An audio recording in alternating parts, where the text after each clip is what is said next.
Thanks very much for staying with us. Time now for Eye on Africa with me, Georgia Calvin-Smith.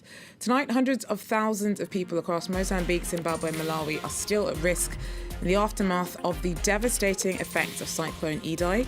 Hundreds have died across southern Africa.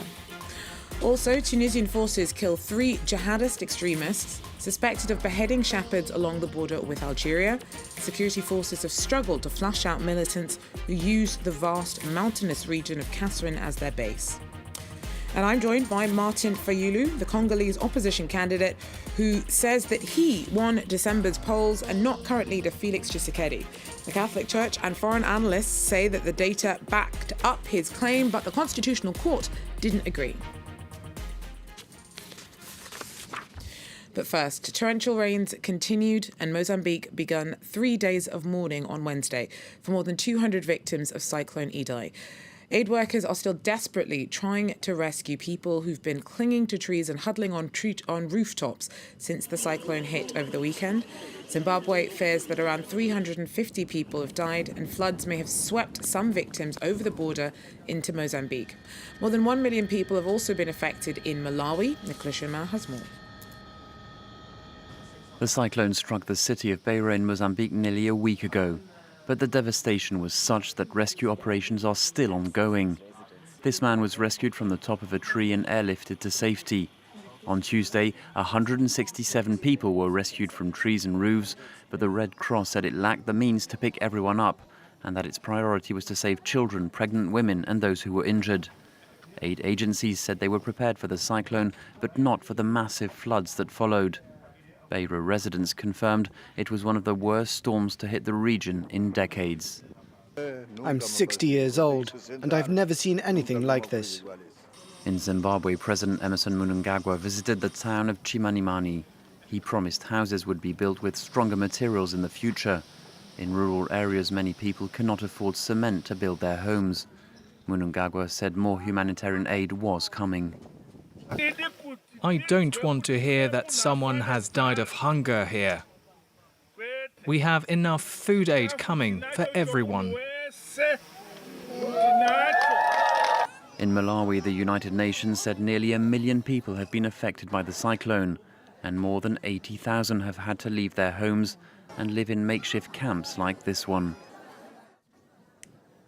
2 kidnapped teachers have been killed in Burkina Faso. The pair had been working in the town of Djibo when they were abducted on March the 11th. Several of their colleagues in the community say that they've regularly been threatened by jihadist militants who operate in the area.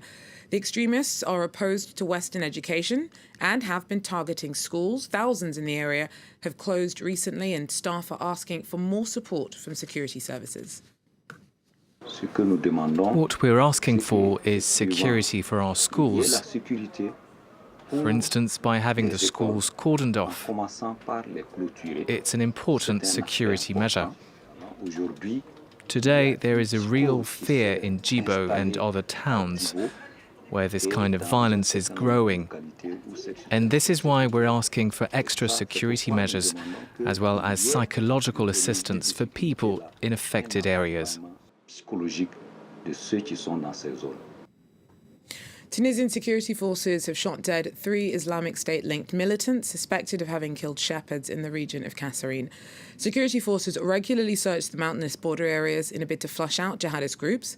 Local communities often, unfortunately, get caught in the crossfire. Our correspondents report. One must cross deep, river-carved ravines before arriving at the first houses in this area of central Tunisia near the Algerian border. This woman is a relative of Mohamed Lakhdar Makhloufi. His decapitated body was found on the mountain in February after it was left there by jihadists.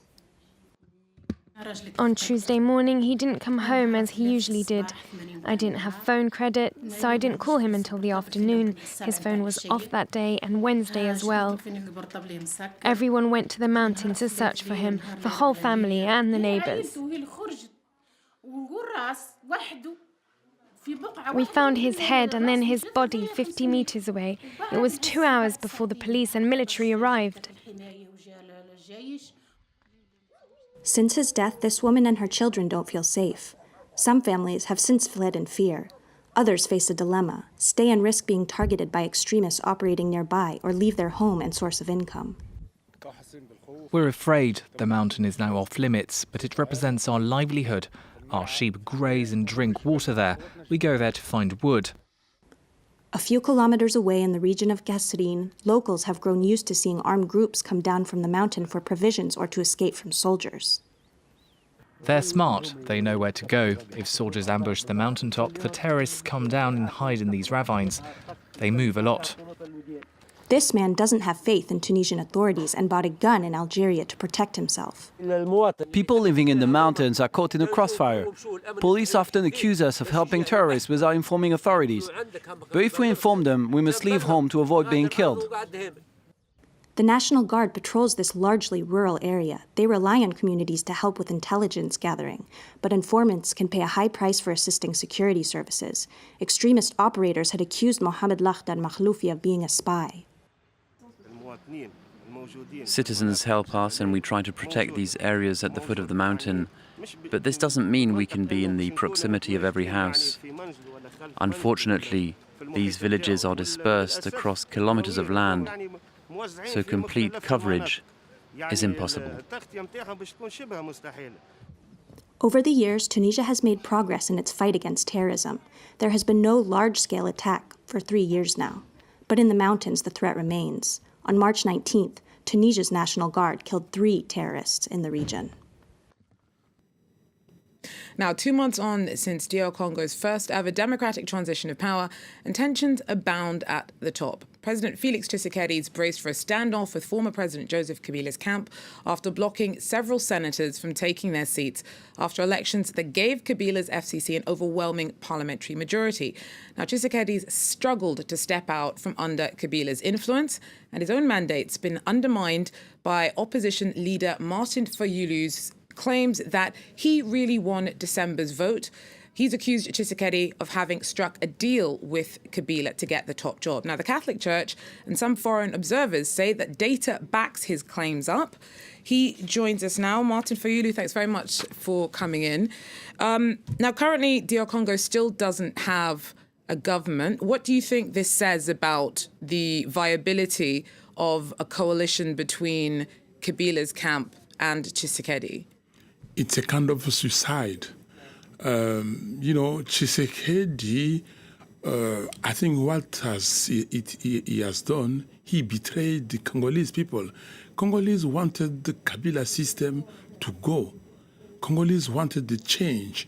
But Tshisekedi, his behavior, he has maintained Kabila in power. Kabila is still ruling the country because Tshisekedi is like a puppet. He's doing nothing, is there by the only will of Kabila, but not the will of Congolese people. Well, Tshisekedi is the leader. Surely that is better than having Kabila still in power, because it was a long road to get to those elections in the first place.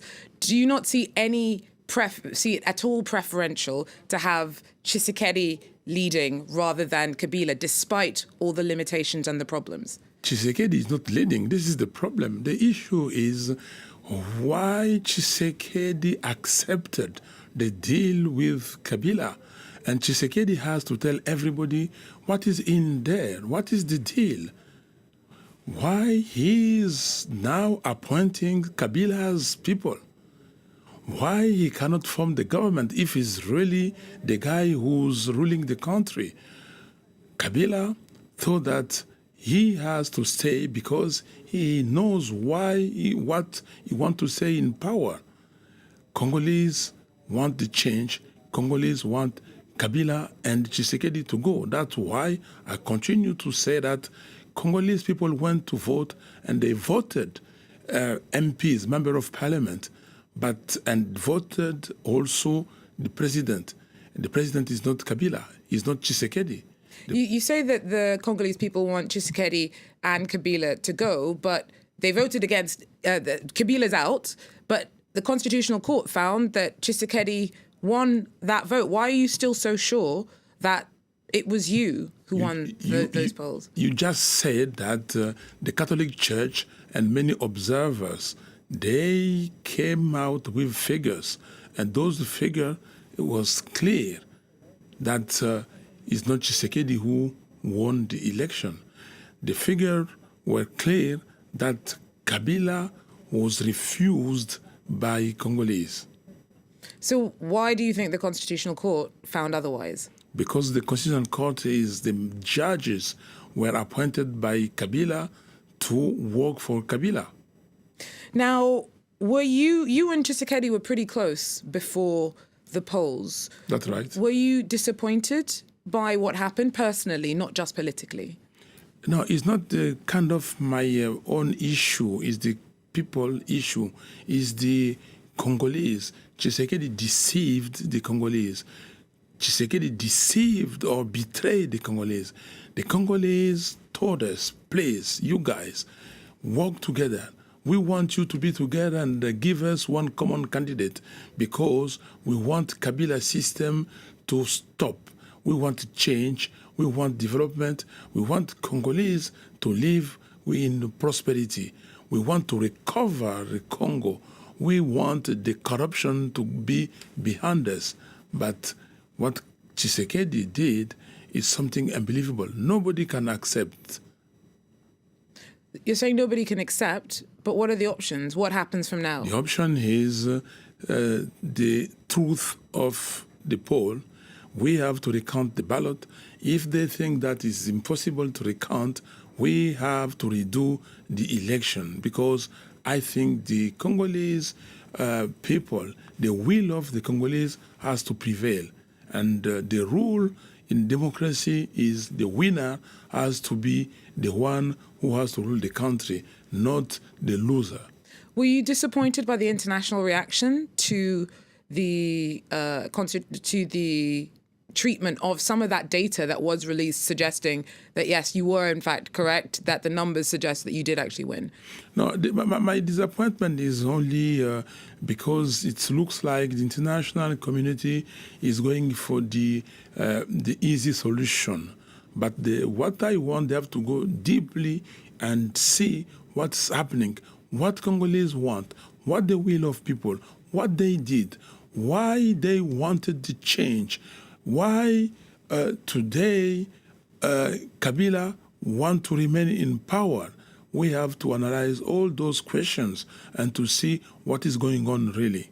Thank you very much, Martin Fayulu, for coming in to speak to us. That is, unfortunately, we're going to have to leave it now for Eye on Africa. Thanks for joining us. Do so again if you can. Take care.